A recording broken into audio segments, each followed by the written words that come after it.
Third பால்லேயே வந்து ஒரு விக்கெட்டை வந்து தூக்கியிருக்காங்க. ஸோ நம்ம ஆர்சிபி வந்து ரொம்ப சூப்பராக ஒரு ஸ்டார்ட் பண்ணியிருக்காங்க அப்படின்னு தான் சொல்லணும். ஸோ பார்ப்போம் தொடர்ந்து இவங்க எப்படி விளாட்றாங்க, இந்த ஒரு ப்ளே எப்படி இருக்க போகுது அப்படின்றத. அதாவது வந்து ஒரு பாலை வந்து மிஸ் பண்ணியிருந்தாங்க. ஸோ மிஸ் பண்ணதுக்கப்புறமா ரொம்பவே வந்து ஒரு மாதிரி கவலையாக இருந்தாங்க. அதுக்கடுத்து பார்த்தோம் அப்படின்னம்னா ஒரு 6 ஒன்று வேறு கொடுத்துட்டாங்க. ஸோ இதுக்கடுத்து போட்ட அடுத்த பாலில் பார்த்தோம் அப்படின்னம்னா அழகான ஒரு கேட்ச் ஒன்று பிடிச்சிருக்காங்க. இது வந்து விக்கெட் கீப்பர் கையில் வந்து வந்திருக்கு.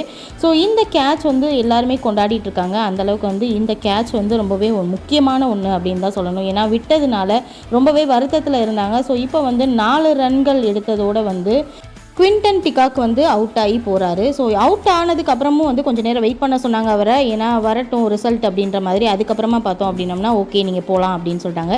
ஸோ தொடர்ந்து அப்டேட் பார்க்குறதுக்கு நம்ம சேனலை சப்ஸ்கிரைப் பண்ணிடுங்க. பை.